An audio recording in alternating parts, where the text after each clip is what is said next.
and in this lecture specifically we will study about hepatitis C virus, or it is the most important hepatitis generally.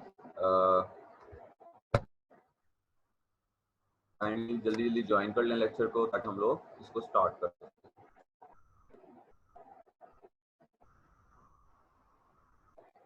जो है hepatitis है that is hepatitis C infection, और इसकी virology ये है कि it is a single stranded RNA virus which relates to the family of flavi viruses.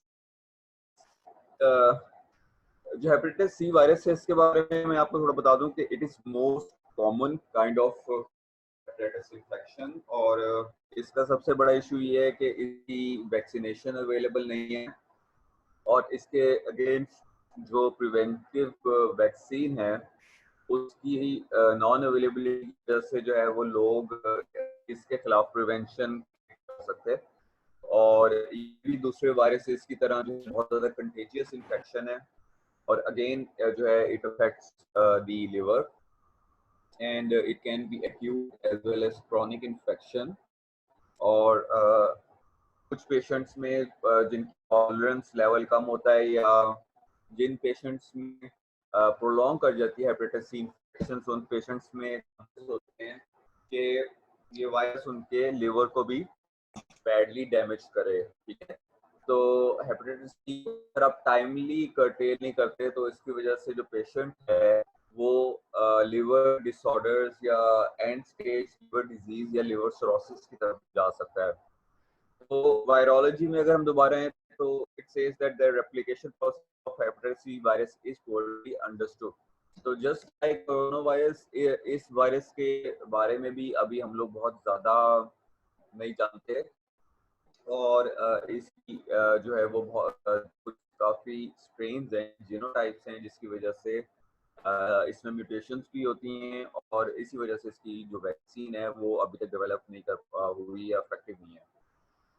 तो hepatitis C virus RNA is detectable within 3 days of infection and persisting in serum. ठीक है, तो after 3 days जब virus body में enter हो गया तो उसके बाद सीरम में जो है वो hepatitis C virus it is detectable.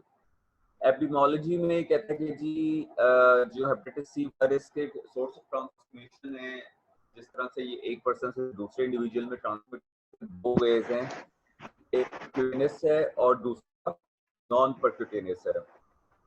Percutaneous में जो है वो मेथड्स आ जाते हैं जिनमें नीडल प्रिक इन्वॉल्व है, या फिर ब्लड ट्रांसफ्यूजन इन्वॉल्व है, या आप खुदा ना खास्ता किसी ऐसे पेशेंट का ट्रांसफ्यूज कर दिया जाए किसी दूसरे पेशेंट में जो कि हेपेटाइटिस सी वायरस का जो है वो करियर है, तो दूसरा इंडिविजुअल है उसमें भी हेपेटाइटिस सी वायरस बॉडी में एंटर हो जाता है और वो अपनी इन्फेक्शन कॉज कर सकता है।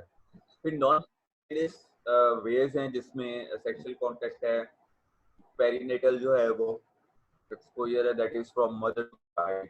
ठीक है, तो मतलब इसके मुख्तलिफ सोर्सेज हैं ऑफ ट्रांसमिशन, तो उनको मेनली उन्होंने डिवाइड किया into percutaneous and non percutaneous. So hepatitis C infection occurs among persons of all ages, but the highest incidence is among persons aged 20 to 39 years with male predominance. इसका जो rational है वो ये है कि जो यंग पॉपुलेशन है उसमें इन्फेक्शन होने के रीजन इसलिए ज़्यादा है कि उनका ह्यूमन ह्यूमन कॉन्टेक्ट सबसे ज़्यादा होता है, और स्पेशली मेल्स जो हैं हमारी सोसाइटी में वो बाहर की इन्वायरमेंट में ज़्यादा एक्सपोज होते हैं, ज़्यादा लोगों से मिलाते हैं, तो उनमें तो इसकी जो होने की इन्फेक्शन के चांसेस हैं, ये ट्रांसमिट होने के चांसेस ज़्यादा होते हैं। फिर हेपेटाइटिस सी वायरस जो है वो इसमें आप किस देंगे जीनोटाइप्स होते हैं इसके कि फर्दर उन्होंने क्लासिफाई किया हुआ इन 2 जीनोटाइप्स, जिसमें जीनोटाइप 1 है, 2 है और 3 है, और ये तीनों जीनोटाइप्स जो हैं वो जो डिजीज इन्फेक्शन की सिवियरिटी है और ट्रीटमेंट है, उसका ड्यूरेशन है, उस पे अफेक्ट है। तो इट इज टू डिटरमिन के पेशेंट में कौन से जीनोटाइप की इन्फेक्शन जो हुई है, ठीक है। तो जो रिकमेंडेड ड्यूरेशन ऑफ ट्रीटमेंट है, that also depends on the genotype, ठीक है। तो वंस पेशेंट में ये डिटरमिन हो गया कि उसको हेपेटाइटिस सी इन्फेक्शन है, तो it is also important to determine कि उसमें कौन सा जीनोटाइप फॉल्ट है। फिर परक्यूटेनियस ट्रांसमिशन में incidence of hepatitis C infection is 48% to 90% among injection drug abusers, ठीक है। तो पेशेंट्स जिनमें जो है वो ड्रग एब्यूजर्स हैं, जो कि नीडल्स के through, specially injection drug users हैं, वो होते हैं जो कि नीडल्स के थ्रू जो है वो ड्रग्स लेते हैं और अपनी बॉडी में इंजेक्ट करते हैं। तो नीडल टू नीडल जो ट्रांसमिशन है of the virus, that is quick and efficient. तो इंजेक्शन ड्रग एब्यूजर में जो है वो हेपेटाइटिस सी इन्फेक्शन की जो ट्रांसमिशन है वो इस तरह से हो सकती है। Additional risk factor for hepatitis C infection includes presence of hepatitis B virus और एचआईवी मल्टीपल इन्फेक्शन। अगर पेशेंट ऑलरेडी किसी और वायरल इन्फेक्शन का शिकार है या वो इम्यून कॉम्प्रोमाइज्ड है किसी वजह से, आइदर एचआईवी की वजह से या ऑलरेडी उसकी बॉडी का जो इम्यून सिस्टम है वो अंडर बर्डन है due to another hepatitis infection, तो उन पेशेंट्स में जो है वो ट्रांसमिट होने के चांसेस बहुत ज्यादा होते हैं। Other populations at risk for acquiring HCV infections include patients receiving chronic hemodialysis and healthcare workers. Health workers आपने आजकल भी देखा होगा कि as we have corona pandemic, तो क्योंकि हेल्थ केयर वर्कर्स सबसे ज्यादा एक्सपोज्ड होते हैं to the patients carrying the viruses, ठीक है। और मैंने आपको बताया था कि वायरल इन्फेक्शन में वायरल लोड बहुत इंपॉर्टेंट होता है। ड्रग बॉडी के अंदर या सीरम के अंदर वायरस की कितनी प्रेजेंस है, कितनी जो कंसंट्रेशन आप उसको कह लें मौजूद है। तो जो पेशेंट्स हॉस्पिटलाइज्ड होते हैं या हेल्थ केयर वर्कर्स जिनका ख्याल रख रहे होते हैं, उन पेशेंट्स में ऑलरेडी वायरल लोड बहुत ज़्यादा हाई होता है। तो जो हेल्थ वर्कर्स हैं जो उनकी केयर कर रहे होते हैं, they are at the highest risk of developing hepatitis C infections. Is the non-percutaneous transmission, which is the transmission to the sexual partners from one person to another or from mother to the child. अगर mother को hepatitis C infection है, तो either it will be transmitted to the newborn baby or not, ठीक है। So this route of transmission is less efficient compared with the percutaneous route. As compared to the previous route, so a non-percutaneous route is not as efficient, लेकिन फिर भी इसके through बहुत easily जो है वो वायरस ट्रांसफर हो सकता है। Perinatal transmission of HCV is relatively low, यानी कि मदर से जो चाइल्ड है, न्यूबॉर्न बेबी है, उसमें भी हेपेटाइटिस सी इन्फेक्शन वायरस की ट्रांसमिशन जो है चांसेस काफी कम है। Again that depends on the viral load of the mother के मदर में जो इन्फेक्शन है वो कितनी सिवियरिटी के साथ है, वायरस का प्रेजेंस कितनी ज्यादा है। तो उस तरह से अभी भी स्टडीज इस बारे में कंफर्म नहीं है, लेकिन जो मैंने पढ़ा है वो ये कहती है कि जी इवन ब्रेस्ट फीडिंग में और मदर टू चाइल्ड ट्रांसमिशन में भी इट डिपेंड्स के मदर में जो डिजीज है हेपेटाइटिस सी इन्फेक्शन, उसकी ड्यूरेशन क्या है और वो कितनी सिवियरिटी से प्रेजेंट है। तो high titres of circulating HCV in the mother means the risk of infection in the infant. High titres का मतलब ये है कि जो वायरल लोड है वो बहुत ज्यादा हाई है, ठीक है। वायरल लोड सीरम के अंदर बहुत ज्यादा हाई है, तो मदर से बेबी में जो इन्फेक्शन ट्रांसफर होने के चांसेस होते हैं। तो पैथोजेनेसिस में एज आई टोल्ड यू कि जितनी हेपेटाइटिस सी वायरसेस हैं, दे अटैक द लिवर, और लिवर के अंदर वो हेपेटोसाइट्स को यूज करते हैं अपनी रेप्लिकेशन के लिए। इसकी वजह से जो लिवर है उसमें बॉडी इम्यून रिस्पॉन्स एक्टिवेट होता है और वो इम्यून रिस्पॉन्स भी एडिशनली जो इन्फ्लेमेशन कॉज करता है लिवर की, और इवेंचुअली वायरल रेप्लिकेशन की वजह से जो हेपेटोसाइट्स हैं, ये जो लिवर सेल्स हैं, उनकी डेथ हो जाती है। तो liver damage occurs from both direct and indirect immune mediated response, ठीक है। सेलुलर इंजरी में भी कॉम्बिनेशन ऑफ इंटैक्ट वायरस और वायरल प्रोटीन्स, ठीक है। तो ये मैंने आपको बताया था कि वायरस जो है वो हेपेटोसाइट्स होता है, उसकी मशीनरी को यूज करते हैं वो सेल्स की रेप्लिकेशन के लिए, और जब उसकी एक दफा रेप्लिकेशन हो जाता है, वो मल्टीपल कॉपी बना लेता है, तो उसके बाद वो जो सेल है उसको रप्चर करके वहां से बाहर निकल जाता है, ठीक है। तो based on the presence of CD8 plus and CD4 plus lymphocytes in patients with HCV infection, तो आपको पता है कि CD4 ये जो जितने भी सेल्स मैंने मेंशन किए, these are the body's immune cells, तो ये और इसके बॉडी इम्यून सेल्स हैं वो एक्टिवेट होते हैं और वो जो है वो इन्फ्लेमेटरी रिस्पॉन्स को कॉज करते हैं। Type genotype is associated with higher viral replication, ठीक है। तो एज आई टोल्ड यू के to determine the genotype of hepatitis C virus, it is very important.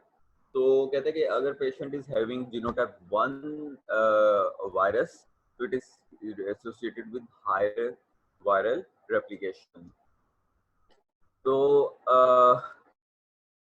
infection with genotype 1b is associated with more progressive liver disease, ठीक है। तो जो इसके अलावा जो जीनोटाइप 1b है, उस पेशेंट जो है उसका जो लिवर डैमेज की प्रोग्रेशन है वो कंपैरेटिवली होती है। अच्छा, फिर वायरल हाफ लाइफ, जैसे कि सर जो टाइप 1 है उसमें फिर लिवर को इतना इन्फेक्शन नहीं होगा?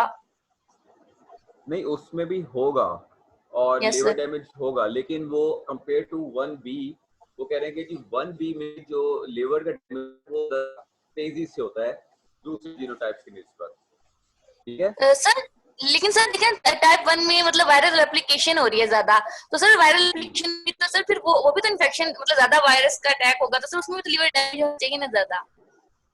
उसमें होगा, मैं ये नहीं कह रहा कि लिवर डैमेज होगा, लेकिन मतलब वो कंपेयर किया है एक जीनोटाइप को दूसरे जीनोटाइप से, तो वो कह रहे हैं कि जी जो 1b है उसमें जो लिवर डैमेज है उसकी टेंडेंसी थोड़ी सी 1 की निस्बत ज्यादा है। वैसे 1 जो है वो आगे फर्दर सब डिवाइडेड होता है इनटू 1a एंड 1b, ठीक है ना। तो जो ओके 1b है वो भी सब टाइप ऑफ दी जीनोटाइप 1 है। ओके तो सर वो ही कह रहे हैं कि जीनोटाइप 1 में 1b जो है वो further as compare to 1a मजीद तेजी से जो है लिवर डैमेज कॉज करता है, ओके सर ठीक है समझ आ गया। Yes sir. जी। अच्छा, इसके अलावा हाफ लाइफ जो है, जैसे ड्रग की हाफ लाइफ होती है, इसी तरह मैंने आपको बताया वायरल लोड, सीरम में कितनी प्रेजेंस है वायरस की कंसंट्रेशन, तो और उसकी बेस पे जो है वायरस जो है वो अपना अफेक्ट की अपनी डिजीज करता है। तो वायरल हाफ लाइफ क्या है कि defined as the time for the original amount of virus to be decrease by half. जैसे ड्रग का हाफ लाइफ होता है, इसी तरह वायरल हाफ लाइफ है कि कितने टाइम में वायरस जो है वो बॉडी के इम्यून रिस्पॉन्स की वजह से या किसी भी वजह से उसकी कंसंट्रेशन जो है वो 100% से 50% हो गई है या हाफ हो गई है, ठीक है। फिर वो कहते हैं और in this case genotype 1 has longer half life than that of the genotype 2 and 3, ठीक है। तो लॉन्गर हाफ लाइफ का मतलब ये है कि लॉन्गर हाफ लाइफ का मीनिंग ये है कि वायरस जो है वो उसको इजीली स्केल करना इतना ई नहीं है, ठीक है। जीनोटाइप 1 वायरस मतलब जो वायरस इजीली किल हो जाता है तो उसकी कंसंट्रेशन बहुत तेजी से हाफ हो जाएगी, ठीक है। लेकिन जो वायरस रेजिस्टेंट है उसको किल करना बॉडी के लिए इतना इजी नहीं है, जिसकी वजह से उस कंसंट्रेशन को 50% में आने के लिए ज्यादा टाइम रिक्वायर्ड है, ठीक है। तो ये थोड़ा सा कॉन्सेप्ट आप लोग समझ लेगा कि जो जीनोटाइप 1 है उनका जो हाफ लाइफ है that is longer as compare to genotype 2 and 3। फिर इसके अलावा डायग्नोसिस टेस्ट हैं कि इसमें सीरोलॉजी टेस्ट करते हैं। आई सजेस्ट के खुदा ना खास्ता अगर कोई आपके हेपेटाइटिस सी का पेशेंट है तो उसकी रिपोर्ट्स को जरूर स्टडी करेगा, और ताकि आपको पता चले कि कौन कौन से डिफरेंट टेस्ट होते हैं और वो कब कब करवाए जाते हैं पेशेंट की जो हेपेटाइटिस का स्टेटस है उसको डिटरमिन करने के लिए। तो उसमें सीरोलॉजिकल टेस्ट है, क्वालिटेटिव टेस्टिंग है, क्वांटिटेटिव टेस्टिंग है, और बायोकेमिकल मार्कर्स हैं, और टिश्यू लिवर बायोप्सी है। ठीक है, तो ये जो टेस्ट हैं ये टाइम बाय टाइम ये शुरू में भी करवाए जाते हैं for the diagnosis of the disease. इसके अलावा टाइम बाय टाइम करवाए जाते हैं टू डिटरमिन के आपकी जो थेरेपी है पेशेंट में कितनी इफेक्टिव है और पेशेंट का रिस्पॉन्स टू थेरेपी क्या है। ठीक है, तो सबसे पहले इसमें सीरोलॉजिक टेस्ट है which is test for the antibodies to HCV. आपको पता है कि बॉडी में कोई भी वायरस या बैक्टीरिया जब एंटर होता है तो उसके अगेंस्ट बॉडी एंटीबॉडीज प्रोड्यूस करती है। तो सीरोलॉजी का टेस्ट जो है वो सबसे पहला टेस्ट है, इनिशियल टेस्ट है फॉर द डायग्नोसिस के जो बॉडी के अंदर एंटीबॉडीज को डिटरमिन करता है of the hepatitis C virus. ठीक है, तो इसमें दो तरह की टेस्टिंग यूज होती है, एंजाइम इम्यूनो एसे और रिकम्बिनेंट इम्यूनो ब्लॉट एसे। ठीक है, रिबा और EIA। तो a negative EIA test is adequate to exclude diagnosis of chronic hepatitis in non-immunocompromised individuals। अगर आपके पास ऐसा पेशेंट आया है कि जो वैसे हेल्दी है, उसमें कोई इम्यूनो कॉम्प्रोमाइज्ड कंडीशन उसकी नहीं है, उसकी इम्यूनिटी स्ट्रॉन्ग है, नॉर्मल है, हेल्दी है, तो ऐसे पेशेंट में इनिशियल टेस्ट जो है वो किया जाता है एंजाइम इम्यूनो एसे टेस्ट। और अगर एंजाइम इम्यूनो टेस्ट ऐसे टेस्ट नेगेटिव आ जाए तो उस पेशेंट में आप जो है वो ये डायग्नोस कर सकते हैं कि उस पेशेंट को हेपेटाइटिस सी वायरस नहीं है। ठीक है, इन्फेक्शन नहीं है। लेकिन अगर ऐसे इंडिविजुअल में पॉजिटिव आ जाए तो that test is adequate to determine के पेशेंट को हेपेटाइटिस सी इन्फेक्शन है। इसके अलावा वो पेशेंट्स जिनमें हीमोडायलिसिस हो रहा है और जिनमें इम्यूनो डेफिशिएंसीज है, जैसे उनको इम्यूनो सप्रेसेंट्स दिए जा रहे हैं या उनमें HIV इन्फेक्शंस है, तो उन पेशेंट्स में हम फर्दर टेस्टिंग करते हैं HCV RNA एसे की to further confirm the presence of hepatitis C infection. ठीक है, तो इसके अलावा कहते हैं कि जी HCV antibodies are usually detected in the serum late during the course of the acute hepatitis. और एक्यूट हेपेटाइटिस के केस में स्लाइटली लेटर स्टेजेस पे जो है वो, क्योंकि मैंने आपको बताया था कि जी जब वायरस अपना वायरल लोड अचीव करेगा सीरम के अंदर, उसके बाद बॉडी डिटरमिन करती है कि वायरस का अटैक हुआ है बॉडी में, और वो फिर वो एंटीबॉडीज बनाती है। तो it takes some time for the antibodies to be produced in the serum, और इस वजह से जो ये टेस्ट है ये थोड़ा लेटेस्ट स्टेजेस में इसको डिटेक्ट करता है। फिर क्वालिटेटिव HCV RNA है, जो सीरोलॉजी टेस्ट है वो सिर्फ यस और नो के तौर पे किया जाता है कि आइदर हेपेटाइटिस सी इन्फेक्शन है या नहीं है। लेकिन अब ये इन्फेक्शन कितने अरसे से है, ये एक्यूट है या क्रॉनिक है, वो भी डिटरमिन करना बहुत जरूरी होता है, क्योंकि उसकी बेस पे आप अपनी थेरेपी को डिजाइन करते हैं। मतलब मैंने बताया कि बहुत से हेपेटाइटिस सी के पेशेंट्स हैं जिनमें सिम्टम्स भी नहीं आते, वो एसिम्प्टोमेटिक होते हैं, और यू नेवर नो कि कितने मंथ से उनके बॉडी में वायरस प्रेजेंट है और कब से वो उनके लिवर को डैमेज कर रहा है। ठीक है, तो आइदर के पेशेंट में जो इन्फेक्शन है वो एक्यूट है या क्रॉनिक है, उसके लिए हम लोग क्वालिटेटिव HCV RNA टेस्ट करते हैं। ठीक है, तो qualitative detect HCV as early as 1 to 2 weeks after exposure and detect the presence of circulating HCV RNA। ठीक है, तो अगर पेशेंट में वायरस को आए हुए उसकी बॉडी में 1 से 2 हफ्ते हो चुके हैं, तो उसके बाद जो क्वालिटेटिव टेस्टिंग है उसमें वो डिटेक्ट हो जाता है।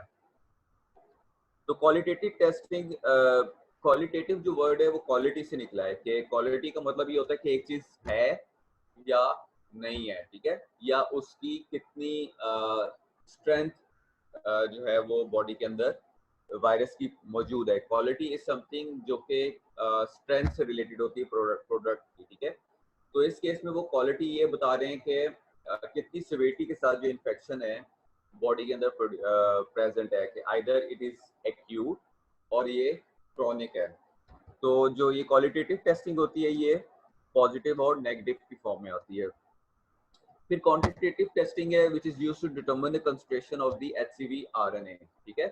क्वांटिटेटिव क्वांटिटी से निकला हुआ वर्ड, और इस टेस्ट में जो है वो वायरल लोड वायरस का जो है वो हमें पता चलता है कि वायरस जो है कितनी क्वांटिटी के साथ मौजूद है बॉडी के अंदर, ठीक है।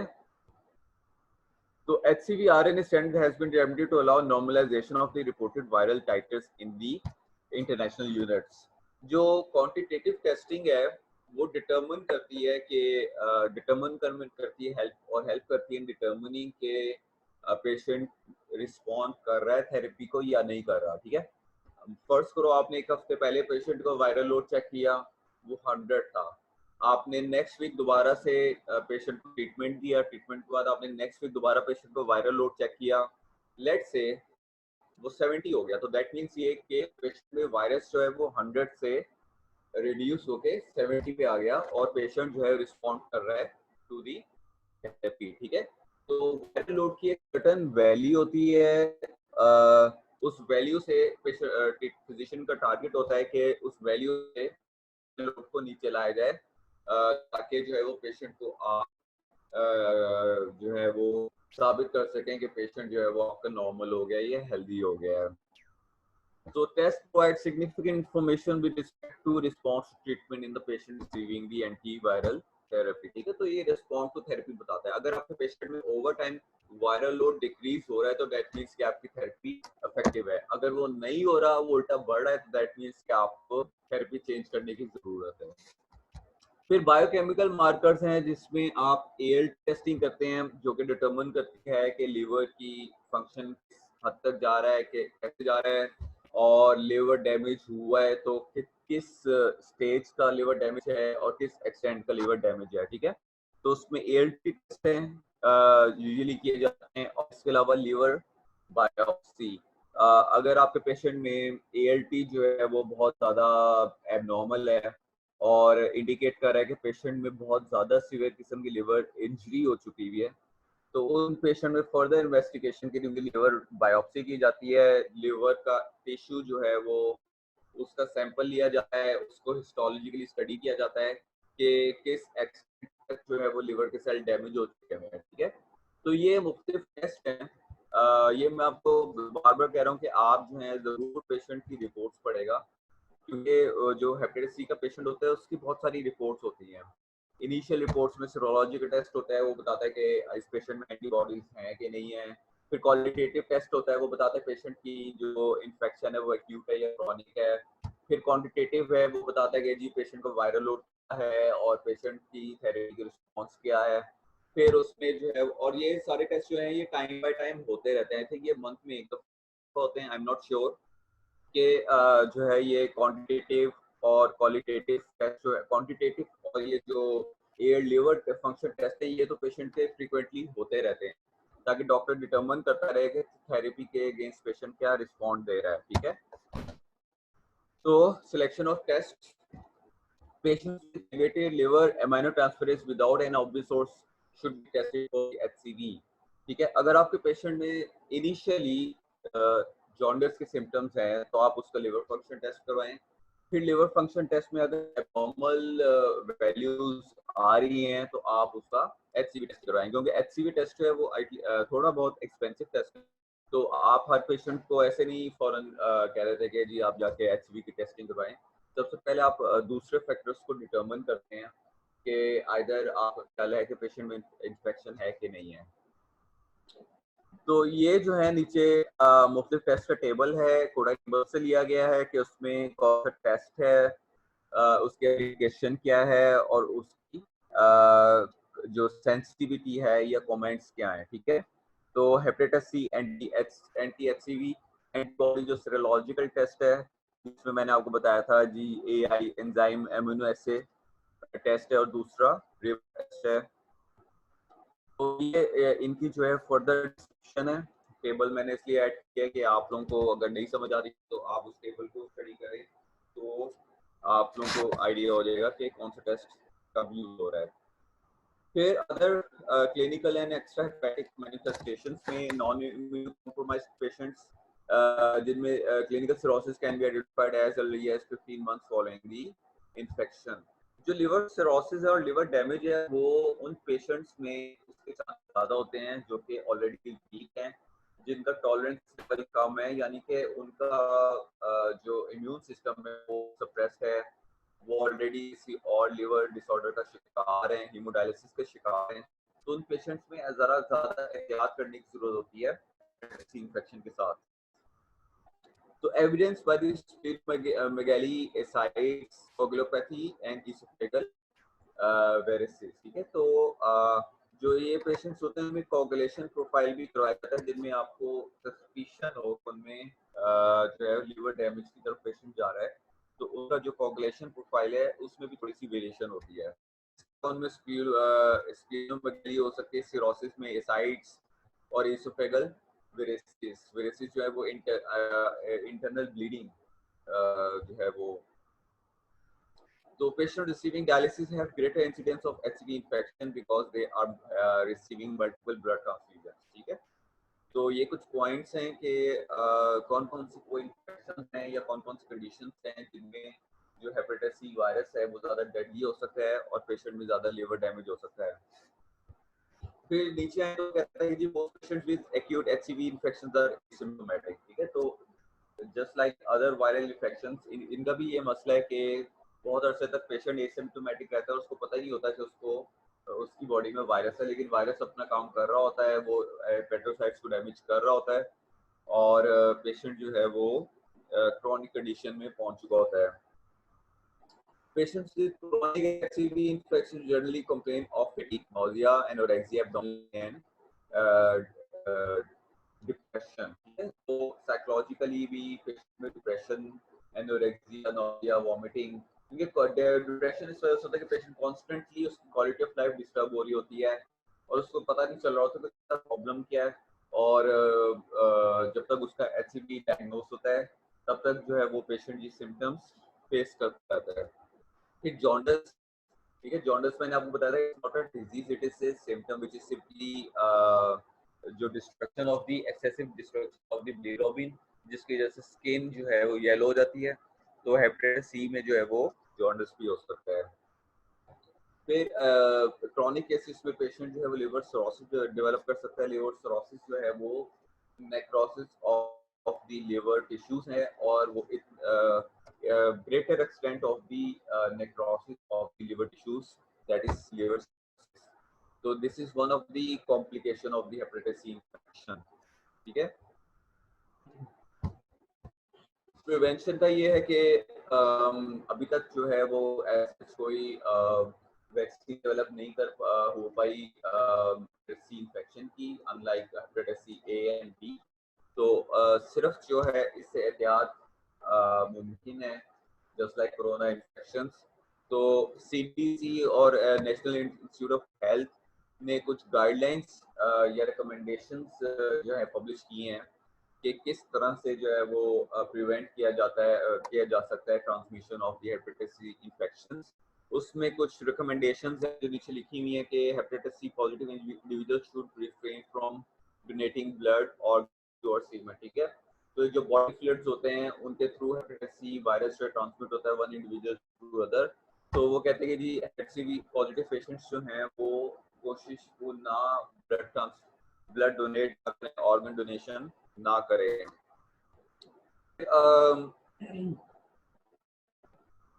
Sexual partners of infected patients should be tested for antibody to HCV, ठीक है।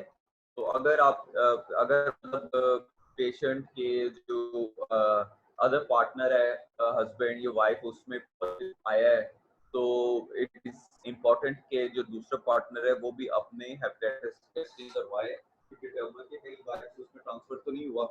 इसके अलावा हाउस होल्ड में कहते हैं कि sharing razors, brushes should be provided. Saliva के थ्रू बॉडी फ्लूइड्स के थ्रू जो HCV वायरस है वो ट्रैवल करता है। फिर injection needles should be carefully disposed of using precaution techniques. और इसके अलावा वो कहते हैं जी HCV no evidence justifies exclusion of HCV positive patients from participation in social education environment employment activities. ये नहीं है कि HCV कोई अछूत की बीमारी है और ये कि ये लोगों को छूने से भी हो जाती है। तो इसमें वो कहते हैं कि जी आप ऐसे पेशेंट्स को सोशल आइसोलेशन की तरफ ना धकेलें, या ये नहीं है कि वो वर्क प्लेस पे गए हैं तो वहाँ पे वो वायरस ट्रांसमिट कर सकते हैं या इस तरह से। तो सिर्फ आप एहतियात करें कि बॉडी फ्लूइड्स को अवॉइड करें, अदरवाइज वायरस के ट्रांसमिट होने के और कोई चांसेस नहीं होते। फिर इसकी गोल्स ऑफ थेरेपी है। गोल्स ऑफ थेरेपी में इरेडिकेट द वायरस, ऑब्वियसली कि वायरस को टोटली बॉडी से जो है वो निकाला जाए। डिक्रीज मॉर्बिडिटी एंड मोर्टेलिटी के हेपेटाइटिस सी की वजह से पेशेंट जो है उसको प्रोटेक्ट किया जाए कि कहीं वो मजीद कोई कॉम्प्लिकेशंस ना डेवलप कर ले या पेशेंट की डेथ ना हो। ठीक है। नॉर्मलाइज बायोकेमिकल मार्कर्स, पेशेंट का लिवर फंक्शन जो है वो नॉर्मलाइज होना शुरू हो। improve clinical symptoms, ठीक है, prevent spread of disease, prevent progression to cirrhosis, prevent development of end stage liver disease। तो एज ए फार्मासिस्ट अगर आप पेशेंट की गोल ऑफ थेरेपी डिजाइन कर रहे हैं तो ये सारे पॉइंट्स को आपने अपने माइंड में रखना है। फिर जैसे मैंने बताया था कि जी क्रॉनिक और एक्यूट के लिए थोड़ा सा ट्रीटमेंट रेजिमेंट डिफरेंट है।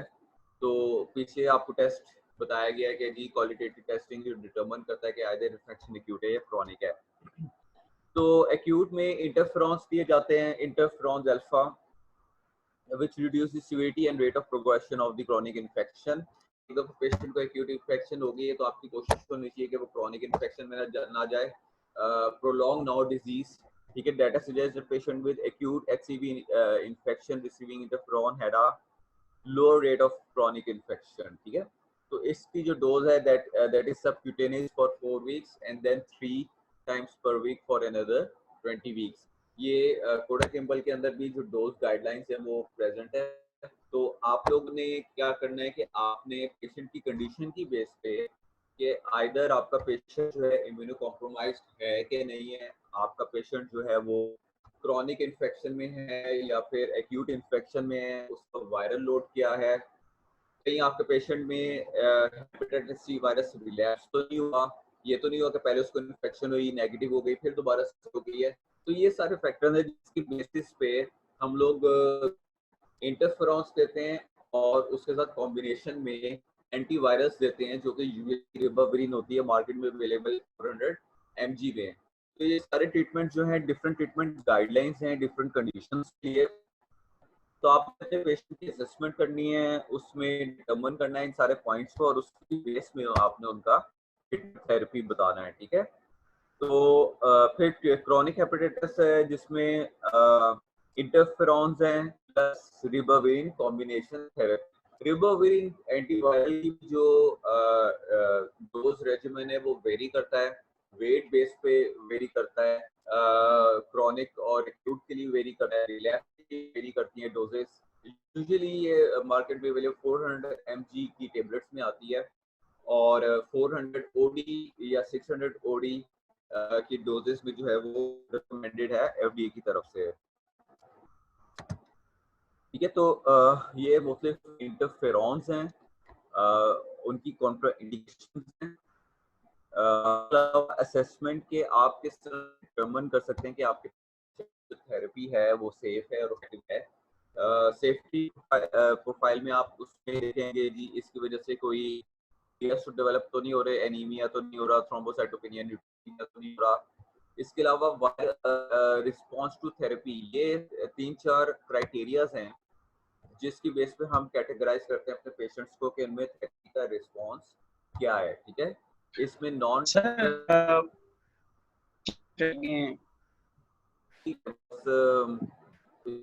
स्लाइड्स ही रह गई हैं। ठीक है। तो नॉन रिस्पॉन्डर्स हैं, पार्शियल रिस्पॉन्डर्स हैं, रिलैप्सर्स हैं, सस्टेन्ड रिस्पॉन्डर्स हैं। तो आपने एज ए फार्मासिस्ट जो है वो अपने पेशेंट करना है कि आपका पेशेंट रिस्पॉन्स टू थेरेपी क्या है। इसके अलावा हिस्टोलॉजिकल मार्कर्स हैं, लिवर बायोप्सी, मतलब मुख्तलिफ टेस्टिंग है जो कि आप मॉनिटरिंग के तौर पे यूज कर सकते हैं to determine the effectiveness of the therapy. फिर पेगलेटेड इंटरफेरॉन्स है जो कि थोड़े से एडवांस्ड इंटरफेरॉन्स हैं, मजीद उनकी इम्प्रूव फॉर्म है इंटरफेरॉन्स की, हैं ये इंटरफेरॉन्स ही लेकिन they are have the attachment of the polyethylene glycol interferons, ठीक है। तो अब जो है वो नई गाइडलाइंस जो है वो पेगलेटेड इंटरफेरॉन्स को रिकमेंड करती हैं। उनकी एफिकेसी, ये नीचे कुछ जो स्टडी दिए गए हैं कि स्टडीज ने कंपैरिजन किया मुख्तलिफ इंटरफेरॉन्स का, कॉम्बिनेशन थेरेपी का, अलोन थेरेपी का, और डिटरमिन किया कि कौन सा बेहतर है। तो यूजुअली जो है pegylated interferons along with the ribavirin जो है वो मोस्ट ट्रीटमेंट है फॉर हेपेटाइटिस सी इन्फेक्शन, ठीक है। फिर ये एडीएल मॉनिटरिंग पॉइंट्स हैं, काउंसलिंग पॉइंट्स हैं कि आप अपने पेशेंट में और इफेक्टिविटी को कैसे डिटरमिन कर सकते हैं, आप अपने पेशेंट किस पॉइंट्स पे काउंसल कर सकते हैं। ये एल्गोरिथम है, ये आपको कोड केबल में भी मिल जाएगा। किस तरह से आपने पेशेंट को एसेस करना है, किस तरह से पेशेंट को आपने उसमें ट्रीटमेंट स्टार्ट करना है, किस स्टेज में कौन सी ड्रग देनी है, कितनी डोज में देनी है, क्या ड्यूरेशन देना है, कौन से जीनोटाइप के लिए कौन सी बेहतर रहेगी। तो ये टेबल जो है वो आप अपने बिहाफ में स्टडी करेगा। ये है वो रिलैप्स पेशेंट के लिए ऑप्शन है कि एक दफा उनमें इन्फेक्शन हुई और उसके बाद नेगेटिव हो गई, फिर दोबारा से पेशेंट रिलैप्स हो गया, ठीक है। तो ये जो ट्रीटमेंट ऑप्शंस हैं ये आप लोग जरूर स्टडी करें, और that is all for hepatitis C infection. इसके बाद हमारा अब निमोनिया का रह गया टॉपिक, और उसके बाद हम फ्री हैं आप लोग केसेस को फाइंड करें ताकि हम लोग केसेस स्टडी डिस्कस करें जो आप लोगों ने अपनी प्रैक्टिकल कॉपीज पे भी लगाने हैं।